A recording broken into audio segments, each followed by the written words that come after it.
Welcome everybody to the Cockney Reds channel. So a little bit late, but we're here to dissect and discuss the draw with Tottenham Hotspur on Saturday, the 2-2 draw. You're joined by myself, Fudge, and we also have Antonio. I'm also joined by Culps as well. So welcome guys to the stage. Before we get into it though, if you can hit that like button, that really helps us go a long way. And if you can hit that subscribe button as well, it doesn't cost anything, but will help us on our journey of trying to get to 200 by the end of the year. So first things first, 2-2. I think I said it last time actually during the last game, but I'll go straight to you, Antonio. A point gained or 2 points lost? Good question. I think for where we are at the moment, we have to be honest with ourselves. I'll say a point gained, but looking at how the game went, it definitely felt like 2 points lost at the end. So that's what I'd say. That's your overriding feelings. What about you, Culps? I mean, what's your overriding feelings right now, or as the game ended? Same as the Forest game, man.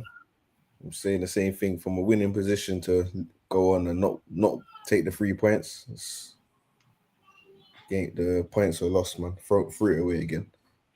Okay, no, I hear that. You're winning the game. You expect yourself to be able to see it out. So I guess there's going to be an element of who we're going to blame for all of this. But before we get into that, what were the positives? Because I'm sure there's going to be a few negatives that we could disagree about anyway. But in terms of the positives, I mean, what was the main thing for you anyway that stood out in that game?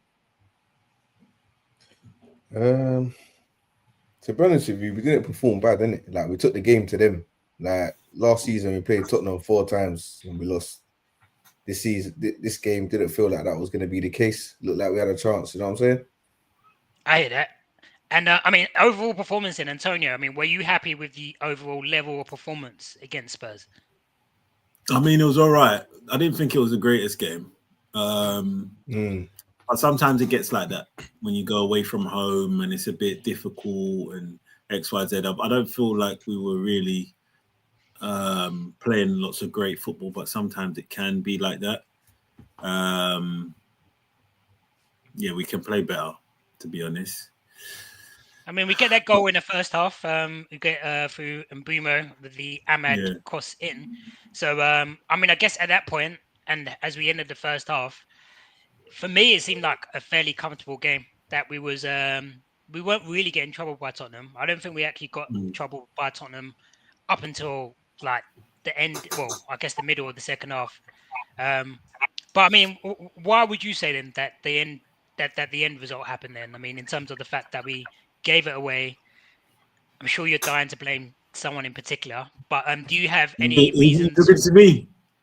Yeah, I'm pointing at you, Antonio. Yeah. No. I ain't even gonna do that. I think, you know what? It's a shame Dave obviously can't join the episode because he was blaming a lot of Amorim, and I said straight in the group, straight from the off, I'm blaming the players. I'm blaming the players on this. He's putting the players out there to go and do a job. It can't be, you know, we're gonna blame the manager all the time when things don't go well, and then when we do well, then it's like, oh, the players are playing so great. Nothing about the manager. The manager is going to set out the team, put the players out there. We've been playing well. But this is down. There's only so much he can do from the sidelines. Do you know what I mean? All right, we're going to question some of his substitutions. I think majority of them were fair.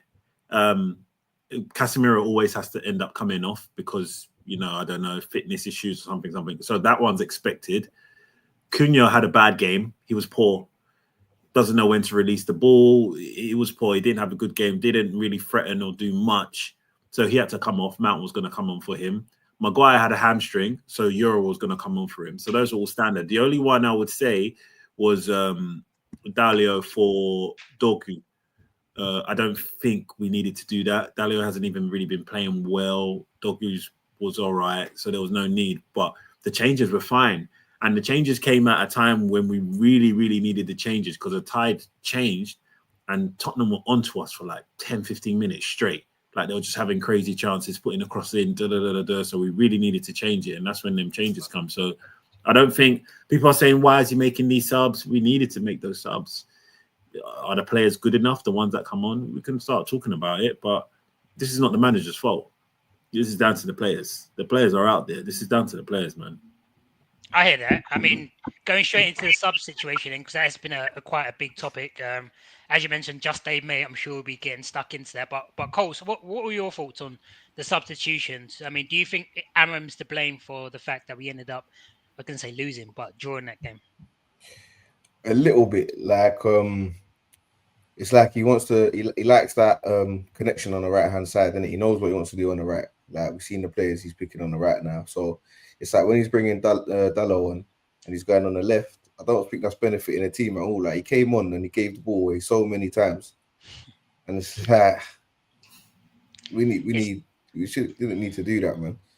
Yeah, I mean, I agree with Antonio actually in terms of the way that the subs were played. I mean, the first sub, I felt like we were not under the cosh, but it seemed like Spurs were starting to get a bit of momentum get into the game a bit more. So I understand the reasoning behind pretty much all the subs. I mean, you had Sesko come on for Mazraoui, so it was quite an attacking change, and I guess at that point we want to push them back. We want to give them something to think about, and we wanted to essentially. Because their crowd was starting to get onto them as well, and there was going to be openings. So for a second chance, getting Sesko on there made sense, and obviously Ahmad on the right made us a bit more attacking from that sense. Like you mentioned, Casemiro. I mean, flowers for him as well, man, because Casemiro has definitely turned back the hands of time on that one. Because I feel like he's been solid again yesterday, and I think if you look at the amount of goals that we can see when he's on the pitch and when he's not on the pitch, it's night and day. So, so I understand why he came off anyway. Karte come on, and then who was the other change? Cunha. Yeah, Cunha didn't have the best of games, so it was time for him to come off. And Dorgu was probably the best player on the pitch, so for him to come off, it might have been the fact that it's been a few games since he last played, and his fitness was starting to go a bit. I didn't notice it myself, but maybe it's something that the manager saw on the side and thought, let me bring Dalot on.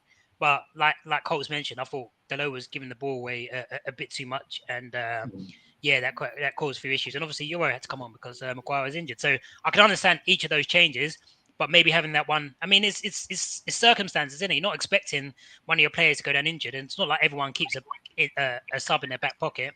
But maybe he pushed too hard for the win because it wasn't like defensive changes where he was just trying to all backs against the wall, like Arsenal did yesterday. Do you know what I mean? Putting on a centre back to try and stop the team from conceding and that. We were going for it. It was the opposite. Like we were trying to push for the goal. So, that's why I can't be too hard on him. Like apart from Dalio, I'm like, you guys are on the pitch. You guys got to do this, man.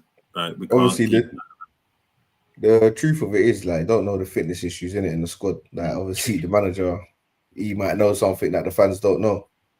Yeah. Maybe it's a case of that. But I mean, I'm going to get straight into it because I've seen another person that's been quite blamed a lot for the draw, and that is Sesko. First of all, do you feel like? I mean, you kind of mentioned it already, but do you feel like it was a bad decision to bring him on the pitch, or do you think that's hindsight? Is that me? Yeah, I'll start with you actually because I want to hear what Antonio has to say. Yeah, no, I don't think it was a bad decision, but I just think obviously that chance what he had, you should have done a bit better. That's it. That's my only criticism. Apart from that, I don't think he really put a foot wrong, to be honest. I mean, do you feel like that chance kind of sums up his performances so far, Antonio, for United?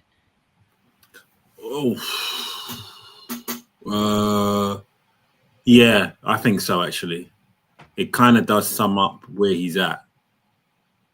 You've been quite critical of him in terms. You know what? I was thinking about it today, and I'm not. I don't want to sound as if I'm. To be fair, I've been quite consistent from the jump. Even before we got him, I was actually optimistic. I wanted Prem proven experience, and I really have big doubts if he's going to make the grade, and that's two reasons why. I think, I don't know, just some fundamentals as a striker. I just don't feel like he's got it. Right now, I just don't feel like he's got it. Like, if I look at that chance, even when he got the ball, even before that, he had kind of had another chance where the ball fell to his left and he just stalled on it, dilly-dallied, and they've taken it from him. Like, the guy is just not up to speed.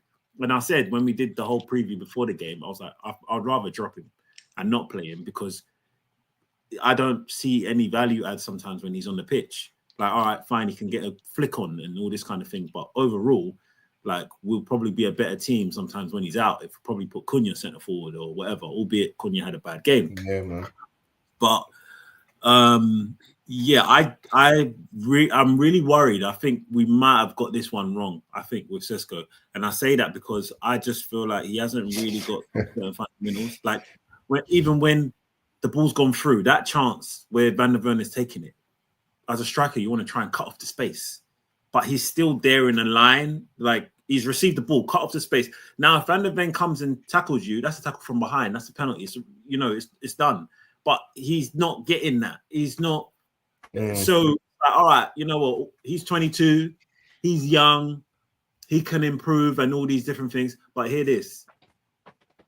I don't think United's the team that's going to afford him that time for him to grow and blossom to this potential great striker that he could be, because we haven't got the time. Right now, we said we want to get European football. We want to get European football. Yeah, you know what?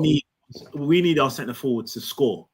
I think it was a big mistake to get him, because if you're going to get a youngster to come in, like let's say Dorgu. How old is Dorgu? 22 or something like that? 20. Play 20. 20. He's even younger. Yeah, you can kind of fill them into sort of right back or left back. You got the centre back maybe giving them instructions, helping them along the way. They can make a few mistakes, but there's almost someone there maybe covering and helping to guide them and all this kind of thing. As a centre forward for Manchester United, the shirt's going to be so heavy at 22 years of age.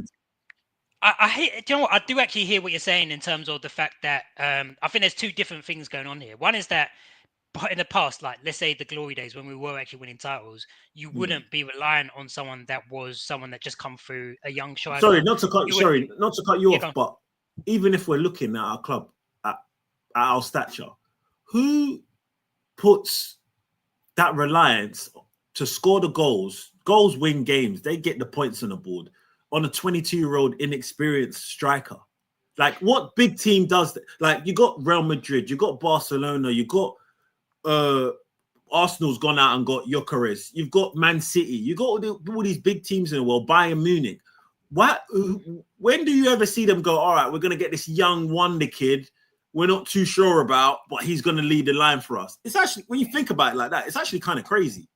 Because if you look at our most important positions, like centre midfield, defense, you need experienced people, striker, like the top three most important positions on the pitch. Striker probably being the most important one, and we've got a 22-year-old kid. Yeah, but you asked the question, okay, so who would go out there and sign the striker that is inexperienced, okay? I think like if you're looking at teams that were in a similar position to us, so you look at Arsenal, you look at Liverpool, then not now, but when they were struggling, who did Arsenal sign? They signed Gabriel Jesus, who was fairly young. He wasn't really proven at City in terms of a goal scorer like that. But I mean, he scored a lot of goals and won the league. He scored less. Okay, I mean, I know he's done it in the Premier League, but he wasn't consistently scoring goals on a regular basis for Man City. That's why they let him go. He was someone that would come in every now and again. He would score the odd goal. His goal record wouldn't have been the best at Man City. I know it wouldn't have been. But he was proven. But you know what you're going to get when you bought him. I mean, again, because you're saying he's Prem proven in terms of he's played in the Prem, but he hasn't. Would you have said? I mean, would you say he was a successful number 9 for City? He wasn't. He wasn't a guy that would be starting week in week out for City, was he? For City, no, because they had another centre forward. Exactly. So in that moment, he's not a world-class centre forward that you're bringing. No, but I didn't use the word world-class. I didn't use the word world-class. But he's not someone that's proven themselves to be a top striker in the league. I think so. I think Jesus was a top striker. He's proven himself to be a top striker for City. He filled in. He won the league probably at least 3 times with City. For sure. He proved himself to be a good squad player, but I don't think he's proven himself to be a good number 9 that you're going to rely upon to score you the goals. I don't think he ever did that. Not for City. No. And then you look at Liverpool when they were winning leagues. Firmino, at the time that they signed him, he was quite young. He wasn't banging in goals like that. He never did. He wasn't 22. I think he might have been. I mean, how old was? I mean, maybe not. I don't know. How long was he there for? It would have been similar. I mean, someone can do the maths and tell us in the comments. Yeah, but I don't think 22. He was that. But that's who they signed. The only one that signed someone deep is Haaland, yeah. And Haaland was just the guy that was on the market that we could go for. But no one's really going out there and just signing these. There aren't that many out there, to be fair. I mean, who's actually out there that's banging goals? I hear what you're saying, and you're doing a comparison with all these different clubs, but kind of respectfully, I don't even really. I'm not really looking at their method or their strategy on what they're doing. Oh, we've got Jesus, whether he was ready, where he was not ready. I'm looking at my club, and we're putting the weight and shoulders of us getting sort of European football on a 22-year-old striker that's never played in the Premier League. So when I put it like that, to me, that doesn't make any sense. We've gone out and got. But you know what? I just want to say something, Antonio. Yeah, with all that being said, yeah, the one thing I can agree with you on is that Sesko's a bit off the pace. Yeah, but that's about it, bro. I think you're being overcritical, man. No. Do you know what I was going to say? Sorry, because I didn't finish. Yeah, he is off the pace. And the reason why I'm saying do you know the reason why I'm saying I don't think he's going to make the grade is because where we are in our journey and the type of player he is. For me, Sesko needs to be playing at a club where there isn't much pressure. He's going to play all the time. He might not score goals, but they're going to. We haven't seen enough to know this, though. We haven't seen enough to know. What do you mean? There's not a big enough sample size for us to know. Amen to that. To know whether he would what? Whether it's the right move or not. Like I think there's too much pressure for him. Yeah. Like you've been saying. Like you're being quite categoric about things quite early. I mean, go on, Culps, because I've got a bit to say about this. So like I think I think the board, like they're not going to sanction a 70 mil odd move for a player, and just going to get rid of him straight away. Like they obviously knew he hasn't had much of a preseason. He's young. He's coming to a new league in a new country, brand new environment, and it's massive pressure at Man United. Yeah. So they would have known all that. That would have all been taken into account, and I'm sure that would have been explained to him, and he would have been up for it. So to then go on and say, "Oh, he's not cut for it after 10 games that he hasn't even played 10 games," bearing in mind, like so, I don't know, man. I think it's a bit. In my opinion, I don't think he's going to make the grade because we're not going to. You know why? Because we're going to. We're playing games. We're going away to Tottenham. We're not even starting him. Why? Because he's not up to speed. But the only way you can get him up to speed is if you play him. Okay, look. We sorry, Fudge. We can all agree that chance that he had against Spurs, he should have done better. It was a great chance. Yeah, everyone can agree that.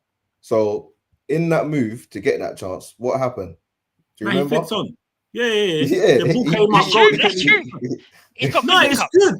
It's good. But I'm just saying, my thing is, I'm not turning around almost saying that he's shit. I'm just saying because of the situation, I think there might be an issue because we're trying to get to where we're going to. If he's not playing and not performing, we're going to push him to the side. But a player like that, you need to play the games to just to get the momentum. Yeah, he does. Yeah, to get momentum. But because there's so much pressure. And we need to get points on the board and we need to do what we're doing. Let's say everyone's fit, like we did against Tottenham. We didn't start him. He's fit, but we're not starting him. Why? Because, we don't believe he's good enough at the moment or he's not up to speed. So how does he get up to speed if we're trying to do whatever we're doing? This is why I said he needs to be at a club where they can just play him all the time. But at the moment, we're like, he's not quite ready. Let's play someone else. I don't think that's why we didn't play him. I don't think we didn't play him because we thought that he's not quite ready. Because I know what you're saying. If he's a star, so why didn't we start him? He started last game. Why didn't we start him? He's not fit, man. No. I know. Personally, I think for this game, he wanted to. No, I just generally thought for this game. I mean, I think there's games that you're going to play him and playing the games that you're not. And for this game, he felt like he wasn't. He didn't need to start him. Just like Cunha's not going to start every game, and just like I mean, we'll get on to Cunha, but basically, let me go back to Sesko though, because I think there's two different things going on here. I think that you're right in terms of saying it's quite a lot of pressure for someone that's that young, and potentially we should have gone for someone that was proven to be able to make sure that we can, like a Watkins or something, even like a Mateta, someone who's proven in the Premier League. You don't know. You don't know whether they're going to step it up in the big stage when it comes to Man United. Obviously, playing for Palace and playing for Villa isn't the same thing, but they would have had more experience in the Premier League, so they would have had a better chance of hitting the ground running. However, I agree with Culps that this guy, they're not going to sign him knowing that he's 22 years old, thinking that he's going to hit the ground running and thinking that he's going to score 20 goals straight away. I feel like they've signed him. I mean, Jason Wilcott said it in an interview the other day. It was actually a really good interview. He said that he signed him for the future. He expects him to be there in 10 years' time. So they're going to give him some level of leeway. I know Højlund's only had 2 seasons and in a similar kind of situation. However, Højlund wasn't bought by Ineos, I don't think. No, he wasn't. He wasn't born by Ineos. So I feel like he's part of that project that they want to do. So obviously Amorim would have been sacked a long time ago, generally speaking, especially if he weren't signed by Ineos. But they're in a process of saying, all right, there's things that we need immediately and there's things that we need in the long term. I actually disagree with you. I think to get into Europe, Sesko's more than fine. I think like Sesko's good enough for us to be able to get into Europe. To win the league, he's not good enough to get us to win the league. So those are, if I'm you glad need you someone said that. to win the league, you need someone that's going to be able to be banging 20 goals, that's consistent, that you're going to need to play. So so I feel like what you're saying is correct if we were in a position to challenge for the title. But because we're not, I even think you got to be that good to win to get into you. I just don't. I see Liverpool losing. I think we do. I think we do. I think you have to be very good to get into Europe. There's a very lot good, of teams. Is what we are. We're very good right now. I feel like now. I don't know if we're very good. We're not very good. We're winning games. We should at least. We're not very good, but we're not very good. We should have got. We've made a slight improvement. At least Tottenham or Forest. We should have got a win. Very good. We've got. Look at the teams. Obviously, at the moment, the season's a bit up and down with different clubs or whatever. But there's good teams out there. Maybe they haven't started, but there will be good teams out there when we start going into the running. You got obviously Arsenal, Liverpool, City, Liverpool, and Chelsea. Chelsea, yeah, that's 4. Any of these other clubs, the Villas, Newcastle, some of them aren't doing too well anyway, but some of them, and then even you got I don't know, even Bournemouth. To be fair, they lost yesterday, but they were doing all right and everything. Now you're down to like 6th, 7th, 8th. Do you know what I'm trying to say? This is Tottenham as well. So that's who we can't write them off because we was on the same level of points in them. We're basically on their level right now. Do you know what I'm trying to say? Yeah. Exactly. So we're not very good. We're not very good. So you're saying that it's fine for us to have a. We're unbeaten in 5, though, man. Sorry? You know what I mean? It comes to it's a great stat. Unbeaten in 5. No, it's a great stat. But what I'm saying is the level that we're at right now. Do you know what I mean? We were level on points with Tottenham. This is where we're at. But you was making it sound as if, Europe is almost like not walking apart. But yeah, we can get Europe, even with Sesko not really doing much. Conference League? No, I'm suggesting. Is that what they meant by Europe? Man. I'm telling you that I see what's going on. I'm not writing him off. I'm just saying that, like, if Sesko was at a Brighton, a Borussia Dortmund, it's a different discussion altogether. He doesn't need to score so many goals. It's fine. Pressure. At United, everyone's watching you. There's pressure all the time. He's missed that chance. All they're gonna do is talk about it. But he knows that. But we're not pushing for the title. So I actually disagree with you. I feel like if you're gonna finish in Europe, okay. So if you're gonna finish, all right. So those top 4 teams: Arsenal, City, Liverpool, and Chelsea. They're going to be tough for us to break through. But the rest of those teams, Tottenham, Bournemouth, Crystal Palace, Villa, those teams, they're not performing week in, week out. They have games where they'll win. They'll have games where they'll and at the moment we're 5 games undefeated. That's where we're at. If we continue with this current form, I think we're going to be more than fine to finish in Europe. And I feel like Sesko is going to help us continue. I completely agree. I completely agree with you. But I feel like where we are at the moment, it feels like we made an improvement. I feel like yesterday and Nottingham Forest were both games that we could have won. And I would be screwing. Like, I mean, if let's say we won those 2 games, then we're going to actually be thinking, oh, wow, the title's in reach. Do you know what I mean? But we're not pushing for the title. So that's why it's not as disappointing. If we were pushing for the title, I'll be gutted. I'll be here devastated saying, oh, man, like, this is a great opportunity he's missed. Arsenal. I think even Europe too, man. Honestly, it's not going to be a walk in the park. Those teams are good. I guess keep in mind as well, our best player in our team is going for about a month. That's a good point. Our man's going for. We're going to see. I don't want to talk too far because we only should be looking for the next game, but we should keep. You don't know, man. He might get a little knock in training. You know what I'm saying? But we can't play him. No, but then he got to recover. Give him 45. You know what I'm saying? Bro, if he gets a knock in training and he recovers, he's going straight to play. So I don't want to think too far, but we can get onto him later because he's been brilliant. He's our best player. He's been brilliant. No, when he's on the pitch, like, I feel confident. I said before the game, this guy's gonna score. He's gonna score. He just needs to be in dangerous areas and he will score.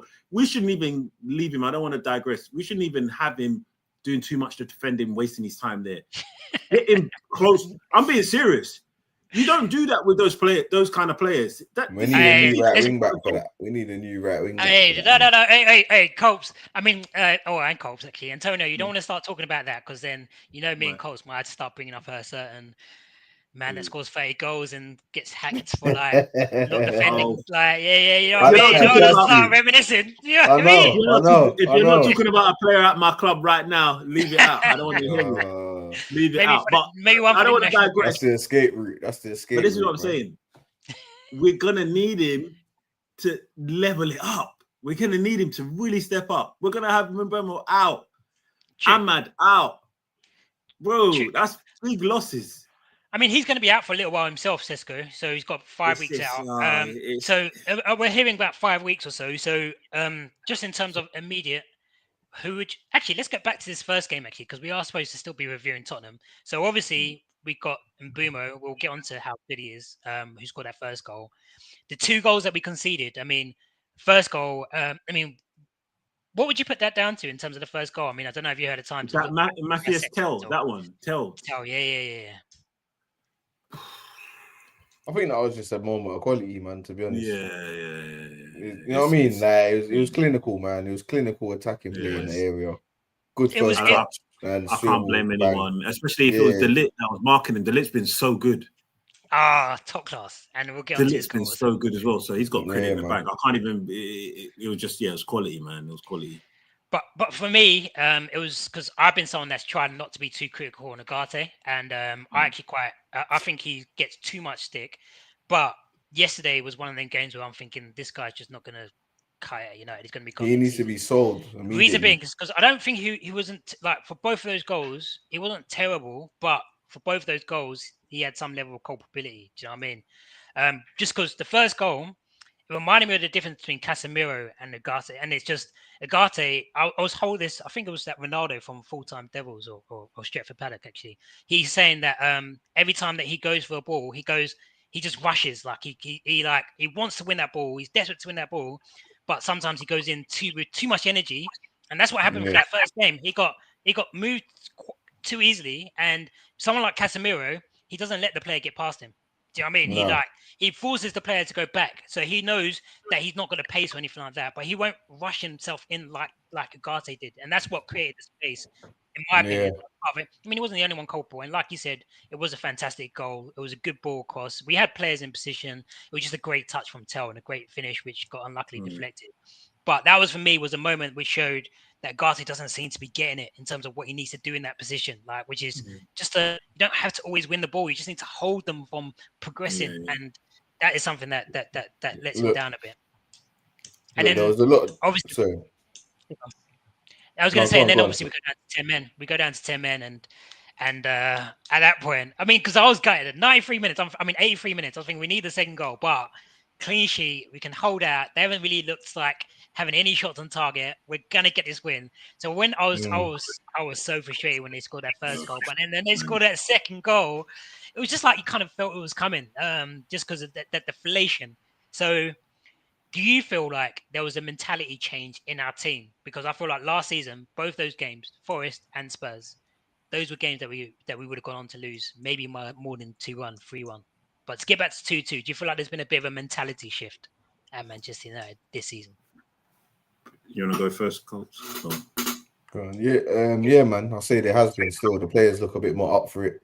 I think they want to prove themselves. Like, you know what I mean? They look like they don't want to be laughing stock no more.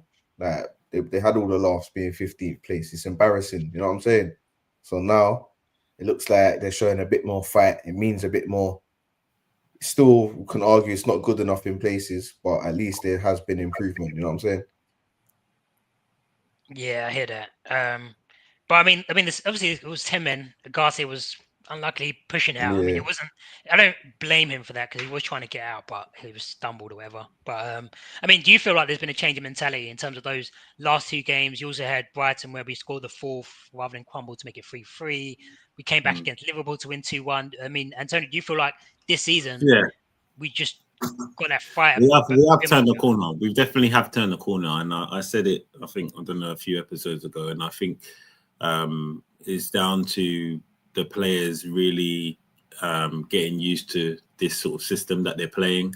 because I don't think any of them really have played it before or play at a national team. So I think we had the whole of last season playing it and this season and pre-season, so the players are sort of used to it now. And number two, I think the goalie coming in and sort of really calming things down helped a lot, because since he's come in, everything's just been a bit, you know what I mean? I watched a really good interview with him on YouTube. It might have been with BBC or Sky Sports, and he just said, look, I'm not going to try and do any flicks or tricks. They've told him, like, don't worry about all that. You're not here to look nice. Yeah. And he said, I'm not going to try. I'm just want to save and distribute it to the team. That's all. I'm not trying to do anything else and da-da-da-da-da. So I think he's really brought a calmness about the team. So, yeah, we definitely have turned a corner, like with these games. Like Colt said, I think we're unbeaten in 5.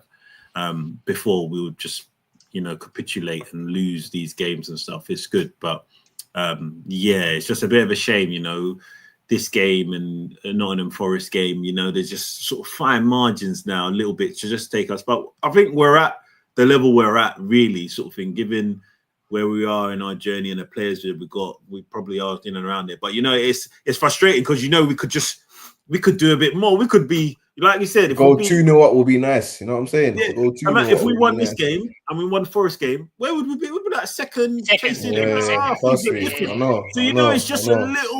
It's just a little bit. It's just a little bit, and that's what just makes it a little bit frustrating. That's when I go back. Sorry, I don't want to get onto him and Sesko and stuff like that. I'm like, why did we get this guy? Like, why did we had a good format, with Cunha and Mbuemo, like just proven players. Like, why did we do this? And that's it. You just don't want that pay. Like, you don't have the pay. I mean, I get it. Like, you want someone that's playing number 9 for United. You want them to come in, hit the ground running, in it. But we're gonna have to be a bit patient because of the way that we sign it. Like, it. Like, already. Why did we sign someone that wasn't proven ready in the Premier League, been scoring goals that is going to come in? I think they got that wrong, man. They chosen to get someone that we're going to need a bit of time for. I think that level of criticism, it should be more for Agate. You know what I'm saying? Okay, what about someone else that you've been a little bit of criticism to? It's weird. Ugarte, when he first came, I thought he was all right. Like, I don't know what's happened. He was benching Casemiro. He was all right. He was winning balls, but maybe it was a different. I guess we was playing a different formation and things were a little bit different. I don't know. It was in midfield. We weren't playing the 3. I think we was playing like maybe 2 and a 10. I can't remember. But when he first came, I thought, okay, he's all right. He was tackling, getting about, but. I think I said this on the last episode. I was thinking, when we get these centre mids, they need to be sort of like positionally, and their understanding of the game needs to be so high. You can see the drop off when Casemiro comes off and You can't just get any person in. They really need to get it. That's why I was like, I'm on the side more of like Anderson and Adam Wharton. As good as Baleba is and everything, with his energy to get up and down, that positional understanding. You need that with a 2-man centre midfield. And I think that's probably what stops Ugarte really, he's diving in when he shouldn't really dive in. He's chasing down, you know what I mean? He's shocking, man. He's shocking, man. We need to get him out of here, man. There was a massive debate. We had a debate all summer here in the group chat about what's the more important signing to make, a keeper or a midfielder, yeah? And we all agreed. Actually, no, we didn't all agree. But no, I would say keeper. I would have definitely said keeper. Yeah, I was saying keeper, definitely. But what I'm saying is, like, obviously we've got the keeper situation sorted, Now we need a midfielder, innit? Like, that's the next priority. Antonio, you sure you said keeper? Actually, no, 100%. It was Ty. Yeah, Ty said midfielder. Yeah. But anyway, we need to get Agate out of here, man. Like, we need to get centre forward as well, man. I don't think there's someone that like we just have to get rid of. But I'm thinking that he has this season to prove himself, and I don't know if he's going to be able to go ahead. I think he's done, man. He's spent, man. No, I mean he's not terrible, but he just in this setup, it's difficult, man. Yeah, it's frustrating because I can see this. In a 4-3-3, he would be a lot better because you would have that someone that could sit behind. So it feels like more of a number 8 kind of thing where he could just hound around and wouldn't be like a bit like a friend. Even kind of 8 requires you to be, quite creative as well. Yeah, he needs to have something on the ball, and he's got nothing. He hasn't really got. I mean, anything, if you look at him yesterday, his passing wasn't too bad. I mean, on the ball, he wasn't that bad. I mean, he's not terrible when it comes to that side of things. There's some games where I've seen him do some good bits on the ball. He's not terrible on there. Who do you remind me of? He's like a Paulina. Do you know what I mean? The pretty much. Which I know Spurs fans aren't really feeling too much about him as well. But he's I didn't realize that Casemiro's contract is up. Yeah, do you think that we should He's extend gone. the contracts for Casemiro and Maguire at the end of the season? Maguire, we can let go. Casemiro, yes. But what, for $350 a week? No, he's got to cut that down. He's got to bring it down. He's got half that, bro. At least. he's gonna half the wages overnight. Bro, who's gonna pay a 34-year-old $250K a week? Like, come on, man. True, Saudi funds come in. Yeah. Hopefully he's all right and he's settled and he's thinking, you know what, I like it here. I want to play competitive football. Maybe he might take a. We could give him. I don't know. He'll actually have to half it. Yeah. We don't pay. We don't pay like that anymore. So I don't know what he'll do, boy. That's a lot. You'd say if he does, then yeah. He was talking about how much he loved the club, innit? So that would be the time to see. Well, I mean, these last 5 games, we got what? 10 points, was it? Wait, 3 wins, 2 draws, so 11 points that we got from the last. Yeah. So we dropped 4 points. So our last 5 games, especially when you think, was it Chelsea? No, Liverpool, Sunderland, Chelsea, and then Spurs and Forest. It's not the worst of games, like in terms of the points that we picked up. Oh yeah, so it's Brighton, not Chelsea. All right, so now when we come back from the national break, we're going to come back to Everton at home, then West Ham at home. Everton at home, Palace away, West Ham at home, Wolves away, Bournemouth at home, Villa away. That's the next 6 after that. See, this is what I mean. Like, you see these teams, this is like, all right, we did the hard work against the likes of Chelsea and Liverpool and stuff, but these are our rivals. Like, I know it sounds sad to say, it's the truth. These are the teams that we're competing with in and around our area, and we need to get the 3 points because it matters more. 6 points games, like we need to get the 3 points. Everton and Palace, I'll hear that, but West Ham Wolves, Tottenham Wolves level 1 points with them. We need to get the 3 points against these teams: the West Ham, the Palace, Everton. We need it. We really need it. And now Sesko's out. I think we should probably try and start playing Xerxes. I was going to ask you that. Who do you think we should do him out? Well, okay, so what about for me? I thought I was so gutted actually because I thought the way that they did that 1-2 between Sesko and Mount, if that had gone in, that would have been like Mount has been class, I think, this season, and Sesko would have just helped elevate him a lot. But for me, I mean, just going quickly on Sesko, it's just he needs to realize he doesn't get the same time, which I think he can get, but at the same time, got to adapt, innit? Yeah, adaptation time. He scored over 100 goals as well in these 22, so he doesn't know where the back in Germany. Wherever he scored, same as Hoyer. Oh, the goal don't move, bro. It's true. But the players do.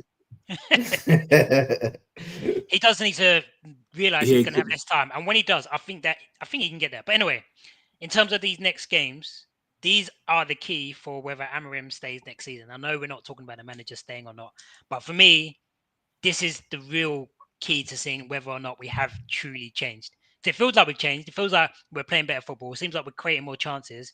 But these are the games, like we're saying, Everton at home, Palace away. Those are the next 2 games. If we can get 6 points from then, I'm definitely going to start feeling confident that we could even make the Champions League spots. We couldn't even get 6 points from this. I'm saying 4 points. Beat Everton and draw against Palace. That will still be decent. I'll still take it. Yeah. As long as we beat West Ham at home and Wolves away the next 2 after that. No, that could be 6 points. That's got to be 6 points, isn't it? Yeah. So, but they're both have new managers. Well, West Ham are starting to get into their rhythm a bit. But no, we should slap them. That's inexcusable. That is true. We should. But I'm going to be there as well, by the way. I'll be at that game. Yes. We need to get the recording. I think I've got. I think there might be a couple of people that might want to join us. Which game you at? West Ham.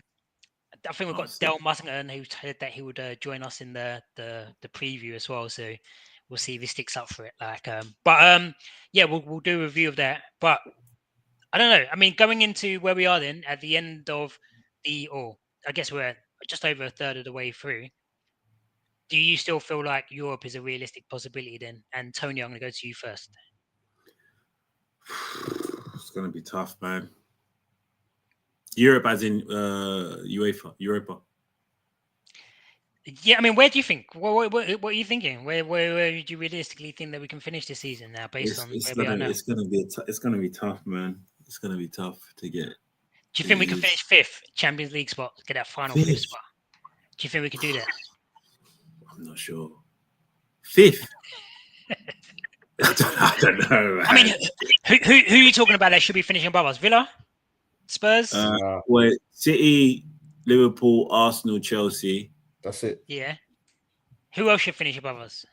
I'm not saying should finish above us, but there's other teams that we'll be battling with, and that's like I said, we should be winning these games. We don't want to admit it, but Tottenham, they got a new manager. All right, fine. They struggled with a few home games, but they got a manager that knows how to operate in the Premier League and get the best out of his players. So they'll be thereabouts doing okay, I think, in my opinion. Villa can easily pick up form. They got into the Champions League. They're in good form now. Newcastle can pick up form. I think Newcastle Newcastle will finish. But they can pick up form. It's not like they haven't got the players. They can pick up form. I'm not asking them to pull up trees. I'm just saying they can be around 6th, 5th. They're playing Champions League. That's what I mean. They're playing. Newcastle got Agent 0017, bro. Who's that? Who's that? Alanga, fam. Forget about him, man. Their strike ain't too bad. Watermarden, whatever his name is. Yeah, I know, man. But Gordon, I'm hearing they're giving stick for Gordon now, man. And but like I said, their team, all right, they're in a bit of a bad spell, but teams go through this, right? Like it happens, isn't it? But these are teams that can pick up good form. They can right? go on. Look, their midfield is so solid. I look at their midfield, I'm like, wow, that's a good midfield. Tonali, Joe Linton, Bruno Guimaraes. That's a solid Premier League midfield, in my opinion. And then they got Watermarden, who's up top. He's been doing all right since he's come. He holds up the ball well. Gordon or Barnes, they're not bad. Defense is good, quite solid. They've been going for a bit of a... They're all right, but they've all right. But I'm just saying, won 3 games all season. Yeah, but like I'm just saying, innit? These are the teams that they're thereabouts that we need to. And if we had a proper centre forward in there, we probably wouldn't be having this discussion. But you got to trust Amorim's coaching, man. You got to trust his coaching, bro. He coached Gyökeres into. You know what it is? Gyökeres into an assassin. It's now Sesko's time. You know what I'm saying? Gyökeres is dead, man. But he's not. You know what it is? The reason why I keep mentioning Sesko, it's just because we're under pressure. We need to get this European. We know, but we want to get European football. Amorim needs to get European football. They've told him you need to get European football. Yeah. So we're playing that we need to do this thing. But I think that means Conference League. I'll be honest. You think we're currently 2 points off third in Chelsea. I predicted the top 8 finish. I think anything like I said 6 to 8. I said 6 to 8. Yeah. So. That's what I'm saying. So we got to remember that. You know what I'm saying? So now I think to go and say, Europa League, like, I think that would be, if we did that, that's an overachievement. Is Europa League 6th? 6th and 7th, really. Sorry. 6, 7. No, I ain't doing it. Yeah, I don't know. I think next year we got to be in the market for a striker. I would. I think so too, but I mean, it doesn't mean that we need someone that's. I think Sesko is going to still cement himself as our star striker. You say Ivan Toney? I'll bring up Danny Wells, mate. No. Bring him back for the season. I do feel like we haven't got enough. I mean, Tony, I don't know how old he is, but depending on how long, what's his name, Sesko's out for. Ivan Toney might not be a bad shout, depending on, I don't know what his contract situation is. January, yeah. Because if he's out for longer, if he's out for a couple of months' time, then we're going to need someone because we can't go to the African nations. Well, we need to sign anyway because Mbuemo and Ahmad are going, so we need to sign. Well, I mean, what's going to be the cover on that side? Right now, it's Delo, isn't it? Mazouari, Delo, as the right wing back. What about the 10, the centre forward? The 10. And in the 10, we're going to play Cunha, we're going to play Mount, we've got Ahmad, we've got Mainu, we've got Xerxes. Those are the options right now. We're going to come 8th, man. Sad. No, but we could also look to the academy. That's a big drop off. I mean, academy-wise, we got mans like Sekou Kone. He's back now. I'm hoping that he can come through because. But even still, he's not. That's not a 10 though. Yeah, but if What you he's the say? believer Push Bruno replacement, But then our centre mid lacks. We're in big trouble, man. We're in trouble. it's an We're issue in because big Mbuemo. I mean, how good's Mbuemo? Just do you reckon he's now taken Grass. over as the guy for the right mid in that league, like the standout number right Yeah, mid? that's, He's the in next up. form. He's in form. And he's been on form for like since last season, isn't it? Like, I mean, I Yeah, don't he's think in there's many form. that have scored more goals than him. Obviously, Salah did, but he seems to be And a bit out Saka of it as at the well. minute. Saka. Now, Saka's been off of it for like He was injured a lot last season. yeah, it's But true. He was it's injured. those three. But he's in form. They're all on the same level, innit? I think Mbuemo was a bit below.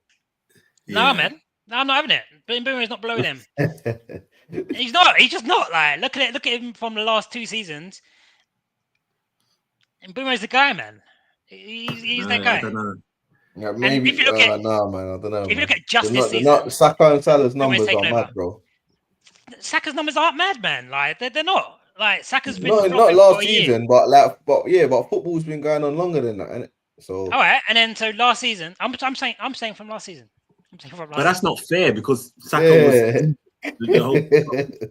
You know what Saka can do, like his numbers for itself. We can't just now. All right, okay. So look at him. So he's for the past 12 months, yeah, from when he wasn't injured. In the past 12 months, when he hasn't been injured, his record's not that great. It's all right. It's not great though. It's not Mbuemo levels. Mbuemo's taken over. Man was sitting on the bench and in the injury table, and Mbuemo's gone past him.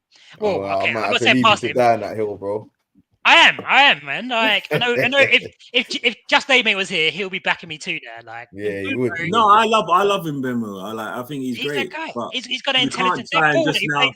See that ball he played for Delo, where he just like, oh man, like he's just a joy to watch, man. And anytime that, like you're saying, and he's going to be out for the African nation. All right, hopefully that Cameroon and like need Anana to do his thing, man, and just trust me, you need Anana to just be Anana, bro.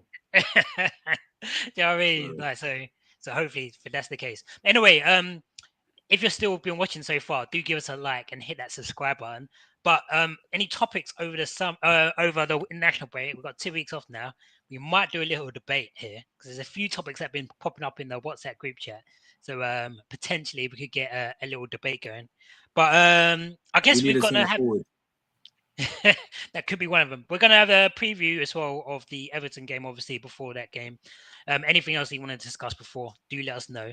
But is there anything burning that you'd want to kind of touch on before we wrap up, Culps or Antonio? We need a centre forward in the summer. Summer's too late. We don't need to start talking about the summer just yet. I don't think. Yeah. Let's see how the season goes first. We need 2 centre mids. We're still talking about summer. Okay. Well, in January, I think we need a bit of cover just for the people like Ahmad and Mbuemo, innit? We just need maybe even like a little loan signing. You would make January signings earlier. You know, the African nation starts mid-December. But we're in talks for Mbuemo to play 2 of the December games because I think Cameroon don't have a game yet, something like that. So we're trying to get him to go later. We're trying to get him to stay in the day that they actually start the African Nations. Yeah, so it would be wild. But okay, so what would you make changes in or additions in January then? 100%. So as I said, even look for a loan signing and to just provide some cover for those few weeks or whatever. Yeah, who's going to want to loan out one of their good players for us? Like they don't need to be great. They just need to be able to do a job. You're talking like an Amrabat kind of signing. Yeah, they just need to be able to do a job, man. Like, you know what I'm saying? Don't need to be no one too fancy. Just someone that could just provide some cover. Don't leave us thin. You know what I'm saying? Would you not rely or look into our youth academy at all? Shea Lacey. You've got Shea Lacey. You've got obviously Jack Fletcher was on the bench on that game as well. You got. But I'm saying for Mbuemo and Ahmad, didn't it? Their absence, so I don't know. You got Mentato. He's there on the wing back. You got Obi as well. Obviously at centre forward. You got Sesko midfield. Don't try that one. Well, we could have a little academy review, I suppose. Or would you bring Højlund back from loan? We're saying JJ Gabriel. Oh mate, if we could bring him through, it might be a bit too soon. It might be a bit too soon, but we can't bring back Højlund. You wouldn't bring back Wayland? No. We can't. I don't think we can. No, you know who we No, got. he's You got know obligations who's got to a play. return. You know who's got a return, but it's cool, innit? I'm not even gonna start. I'm not even gonna start, bro. It's Sancho. obvious now. What? Bro, he doesn't want to play for us, man. Nah, Colts, I'm with you, but my man doesn't want to play for us. What do you want us to do? nah, man. Tell Cunha to give the 10 shirt back. Hey, none of that talk. Okay, we Bro, didn't even mention Cunha. Hey, before we wrap up, what are your thoughts on Cunha? But overall, or last game, or Yeah, I mean, last game I didn't think he played the best, to be honest. But overall, I'm Nah. hearing some people. I think it was you, overall, Culps, he's that been put alright. something in there. Yeah, he's been alright. Overall, I'll say 6 out of 10. Any worries at all, Antonio? I think with him, I don't know if I said this to any of you today, or I don't know, maybe I said it in the group. I think he's coming from a team where he was almost like a free spirit, so he can kind of pick up the ball in any positions, do whatever he likes to do, run at people and X, Y, Z. But Like at Alexis United, Sanchez. but at United, even though he is in inverted commas a 10, he is been given clear instructions on his position and what he should do, and there's things required of him to do in that position. He hasn't got a total free role, which I feel like he may have had a little bit at Wolves. So it's like he's this kind of maverick player that everyone keeps saying, and it's just like, bro, like pass the ball in it. Sometimes, bro, like just pass it. Like he was holding on to the ball so long sometimes, and he does that, and then sometimes when he does it, it's cool. But then obviously against Tottenham, I was like, bro, you're supposed to release the ball. Like if we're looking at the beginning from when he started to now, like I don't think he hasn't done enough. He hasn't done enough. Sorry, like he hasn't. I want to know, like, I want to know what his shot on target rate is. Like, how many shots on target is he getting? Because he's doing, like, he's not passing the ball, but the shooting ain't been great, bro. Like, you know what I mean? But for me, that's why I would say that, like, sometimes it's a case of Sesko is needed because you don't have that. Like, I don't know how many shots Cunha had, but when Sesko came on, at least he was having chances. Do you know what I mean? Or having chances. We need a centre forward. I think we need a centre forward in January. You know. No, Mount can go there, man. Mason Mount can go there. Centre forward. Mount's got to start. For me, Mount's got to start. He was doing it at the start of the season. He was all right. I wouldn't play him there, though. I wouldn't play him now. No, but worst case scenario, innit? Like, you know what I mean? Like, we're not gonna sign a centre forward, bro. Let's be honest. What about Ivan Toney? I'll bring him. Mbuemo, you're on it now, yeah? Mbuemo's not gonna be there. You thought about it. I'll bring him still. I'd bring him, man. Like, as good as Cunha can be, it's just. No, I'll bring Ivan Toney as well. I'll be honest. He's just not a centre forward. I don't know if you guys remember, there was a chance. Like, Mbuemo got it. He got kind of put through. He was on the left, and he just put it across the box. A centre forward should have been there to put it, but it was Cunha who's playing centre forward, and Cunha's not naturally got that. You know, he's more of a to go and push into there, and it was like, I mean, and Sesko, when does he get up to speed? How long is he going to be injured for? We need someone, unless Xerxes can just rise. Yeah, and there was times where Dorgu was also beating his man, getting down there, and then there was no one to put the ball in the middle as well. So, I feel like definitely we could potentially. But for me, I wouldn't mind if it's not that many games. I know you want to like push, but I feel like maybe we could just trust the academy. This is their time for them. I think Xerxes play, man. Yeah, I think it'll be beneficial. I think it'll be beneficial to the team. I think Xerxes should play with Cunha and Mbuemo. He's also one of them though that doesn't get into the box as well though. Like, so I mean, as long as he's got that mindset, we can link the play though, nice. Yeah, but like when just not link up because we can play Mount for link up as well. Do you know what I mean? But we need someone that's going to be there. That's gonna. But I mean, I'd like Xerxes to get his chance anyway. So yeah, I wouldn't discount. Yeah, I'd like him to get his chance, man, because he's actually a good footballer. It's just he's not really. I don't know. Hasn't really adapted or up to speed with the whole Premier League thing. But doesn't suit the players around him, man. It just hasn't been. It just hasn't got that killer instincts, like to be able to get in that box and just score them goals. And there are times where but I like him. He's a tidy player, and hopefully when he comes in, he's tidy, very tidy. Got very good touch. Yeah, very good touch. So I mean, if he can get the ball, hold it up, link with Cunha and Mbuemo, who knows what could happen. So it'll be a good opportunity for him. He's been waiting for this, so here it is. Hopefully, Amorim plays him. I mean, if he doesn't, that says everything that we need to know, and Xerxes should just be looking for a new club. Where if he doesn't play him now, He's done. It's true. Well, we are going to come to a close here in a way because we've got a couple of weeks break here. We are going to do some topics in there as well. So do let us know any topics. Put them in the comments of what you want us to discuss. And when we come back from an international break, we'll be looking at the title charge. Like, you know what I mean? So, yeah, I would say, look, yeah, I think there's nothing more to say on that one. Like we've covered that all. And we'll have Just Aid Mate. We'll have PT back and... we could have some more guest appearances as well. So yeah, let us know if there's anything else that you want to see on the channel. And but for now, I think we should wrap up there. It's nearly an hour actually they've been going. So yeah, all right. Well, Antonio, Culps, always a pleasure. Your boy Rashford just scored. My God. Assisted. Okay. But that's what he does. That's what he does. That's what he But does, yeah, man. He puts numbers on the board, man. That could be one of the debates that we have actually, because that got a bit heated in the group as well. So, but yeah, stay tuned. Make sure, JDM, if you're watching, yeah, make sure you're there for the Cunha Rashford debate, because yeah. You're bringing Cunha in there, so all right. Antonio. Yeah. It could be. I think there's a whole army going to be against us Colts when it comes to Rashford. I know. Yeah. But we're ready for it. But no, Yeah, thanks for joining. Do hit that subscribe button and let us know any topics that you wish to discuss. And yeah, for now, enjoy the rest of your days. Peace out. Love. Come United.